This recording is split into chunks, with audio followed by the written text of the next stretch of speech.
Bien, buenos días desde España. Para los que no me conozcan, soy Eduardo Romero, profesor de la Universidad de Murcia, y con estas palabras me gustaría contribuir y apoyar la presentación y difusión de la última obra del maestro Pedro Ortega, que ha sido recientemente editada por Redipe.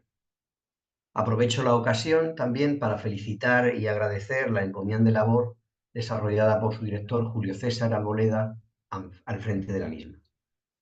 Bien, la obra que nos ocupa lleva por título La huella del otro y viene a completar y cerrar una especie de trilogía iniciada en el año 2019 con la obra La intemperie, la tengo por aquí, publicada por Octaedro, y a la que le seguiría unos años más tarde El hombre que va más allá, editada por Cetis Universidad en el año 2023. Bueno, las tres tienen como epicentro e hilo conductor a Pedro Ortega y su pedagogía de la actividad. En lo que a mí respecta, me hace especial ilusión haber podido estar o participar en las tres, aunque eso sí, asumiendo distintos roles. En una, a la intemperie, aparezco como coautor de la misma. En la del hombre que va más allá, soy coordinador general de la obra.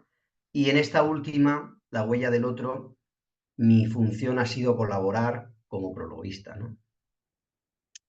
Bueno, la huella del otro ejemplifica ese rastro, señal o marca que deja el peregrinar de nuestra existencia, ¿no? Vamos dejando con nuestras creencias, con nuestras convicciones, pues de alguna manera vamos dejando rastro de lo que nos va aconteciendo en la vida. El libro, la obra, La huella del otro, es una compilación de 11 textos que ya han sido publicados como artículos en la revista Boletín Redipe, pero que reunidos de esta forma, bueno, pues yo creo que adquieren una conjunción nueva, ¿no? Un conjunto muy interesante y muy riguroso desde el punto de vista intelectual. A continuación, mi idea es hacer un breve recorrido por los contenidos del libro, haciendo mi particular resumen e interpretación de los mismos. En este sentido, el primer capítulo, que lleva por título ¿Para qué educamos?, pues bueno, creo que de alguna manera pone el foco de atención en ese interrogante trascendental para la acción educativa. ¿Para qué educamos? Se trata de una interpelación que hace referencia a los fines, a la razón de ser o al sentido más puro, más originario de la educación. ¿Pero para qué educamos? Pues bueno, yo creo que educamos para responder y acompañar al otro en su situación de especial necesidad. Es vital hacer ver a ese otro que tengo delante que él es importante para mí, que su vida me importa y que no soy indiferente ante lo que pueda suceder. El segundo de los capítulos aborda esa diferencia crucial que existe entre enseñar y educar, y que Pedro Ortega da buena cuenta de ella en ese capítulo. La educación, para que sea educación, necesita necesariamente del concurso, de la participación de la dimensión ética. Si no hay ética, tampoco hay educación, porque precisamente lo que hace que la educación sea educación y no otra cosa, como instrucción o adoctrinamiento, es precisamente la respuesta ética. Por eso el educador no es solo aquel que da unos conocimientos, que da unas habilidades o incluso que da unos valores, sino el educador real o auténtico es aquel que se da por completo, ¿no? Por eso el darse educativo es un darse. Por tanto, la ética no es un añadido a la educación, sino más bien es su condición de posibilidad. Y creo que esto es una lección clara que se deriva de Levinas. El tercero de los capítulos se titula Educar en la alteridad, lo que significa que el yo no domina, que ya no es una hegemonía como en tiempo pasado, ni funciona como una totalidad, sino todo lo contrario. Hablamos de una educación por y para el otro. Esta forma de entender la educación se fundamenta en la ética de la compasión y es acogida hacia el otro. La educación en la alteridad, y esto es un elemento muy importante, es también denuncia de las situaciones de injusticia que provocan dolor y sufrimiento. En este sentido, el totalitarismo constituye o representa la principal forma de negación del otro. Y Auschwitz y el Gulag son la máxima expresión de esa barbarie, de esa indecencia cometidas contra lo humano. El capítulo cuarto lleva por título Levinas, otra fuente de pensamiento para otro modo de educar.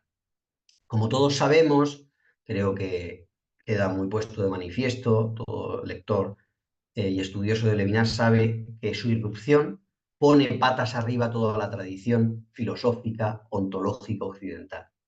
Pero quizá lo que es más desconocido es que Levinas, sin saberlo ni pretenderlo, también revoluciona el ámbito o el campo de la educación y en especial de la educación moral. Su pensamiento y su obra suponen una ruptura, una crítica frontal contra todo el idealismo kantiano que tanta presencia ha tenido y desgraciadamente sigue teniendo en la educación actual. Bueno, pues todo esto explica el que en los últimos años la figura, la obra, el pensamiento de Levinas vaya teniendo una atención considerable y creciente por parte de educadores y filósofos. Los capítulos quinto y sexto se ocupan de abordar cómo la ética y la antropología levinasiana son las fuentes inspiradoras de ese nuevo discurso y praxis educativa que hemos dado a llamar pedagogía de la alteridad. Para Levinas, la situación originaria del hombre, es decir, la situación clave desde el punto de vista antropológico, es la inquietud por el otro. Ese otro que se revela como prójimo, como fragilidad que pide o que reclama nuestra atención.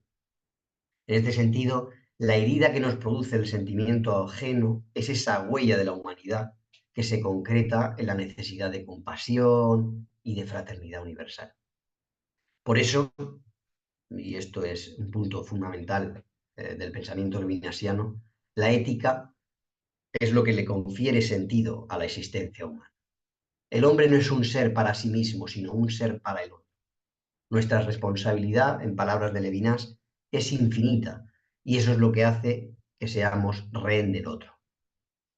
El hombre no es un pastor del ser, sino el guardián de su hermano, ¿no? Y aquí vemos pues toda esa influencia judeocristiana y bíblica que es indisoluble a la obra de Levinas. Para Levinas, la muerte de Abel de alguna forma simboliza ese fracaso del hombre y toda su filosofía es una clara denuncia de cómo la historia de Occidente ha estado marcada por la indiferencia hacia el otro. En los capítulos 7 y 8, Pedro Ortega aborda las enormes posibilidades que tienen algunas nociones netamente levinasianas, como son las ideas de subjetividad, asimetría, trascendencia, proximidad y rostro. Todos estos conceptos están claramente vinculados con esa relación ética del mismo con el otro, en tanto otro, pero una relación ya no cognitiva, sino fundamentalmente ética. Desde la pedagogía de la alteridad, el maestro se responsabiliza del otro desde la escucha y el respeto como formas de proximidad y de reconocimiento. La función principal de este maestro es cuidar y estar atento a las demandas de ese que nos necesita. El capítulo 9, titulado Circunstancia y responsabilidad en el proceso educativo, es quizá estos dos elementos, la circunstancia y la responsabilidad, las piedras angulares de todo el pensamiento levinasiano. Todo lo referido a la situacionalidad, a la contingencia y a la provisionalidad son indispensables cuando hablamos de educación. Toda educación está atravesada de principio a fin por un tiempo y por un espacio que nos va a determinar, nos va a condicionar. Por eso la educación desde la ética levinasiana siempre se entiende como un acto de responsabilidad hacia el otro, un acto de donación y de servicio. El último de los capítulos aborda la relación entre educación, valores y experiencia. Quizá la idea más importante de esta parte del texto, que Pedro Ortega pone mucha atención, es que entendamos que la experiencia del valor es del todo indispensable para que se produzca su interiorización, su apropiación. De poco nos sirve una educación en valores que ha estado fundamentada en estrategias cognitivas o contenidos memorísticos. La verdadera educación en valores únicamente debe promover esos espacios de encuentro, de afecto, de respeto, para que desde la experiencia y la cotidianidad se haga posible el surgimiento de una auténtica pedagogía del amor y del encuentro. El libro es clausurado por Alberto Gárate, que es uno de los más estrechos amigos y colaboradores de Pedro. En cuanto a mí, yo ya lo he dicho al principio, me encargo de abrir la obra con un prólogo sobre la misma. Y claro, si tuviese que contar mi relación con Pedro Ortega, me situaría allá por el año 1998. Pedro Ortega irrumpió en mi vida como mi profesor de teoría de la educación en la licenciatura de pedagogía, pero pronto pasaría a ser mucho más que mi profesor, ¿no? Pasaría a ser mi maestro, mi mentor, mi referente y mi principal inspiración. Podría estar todo el día hablando de Pedro Ortega y no acabaría nunca con los laudacios, ¿no? Pero por señalar algunas de sus virtudes, de sus más importantes para mí elementos que lo caracterizan, yo señalaría tres, me quedaría con tres de ellas. Su sentido de la responsabilidad, su compromiso y su generosidad. Creo que tiene una cabeza privilegiada y su argumento ético-pedagógico es incuestionable. Habrá pocos catedráticos octogenarios que después de más de 10 años de haberse retirado tengan una dedicación tan intensa al estudio y a la lectura. Sigue escribiendo textos y publicando semana sí, semana también. Gracias por tanto, Pedro. Espero y deseo que este libro sea muy leído en todas las latitudes, por todo, pero principalmente por el mensaje de humanismo y de amor que en él se contiene. Muchas gracias.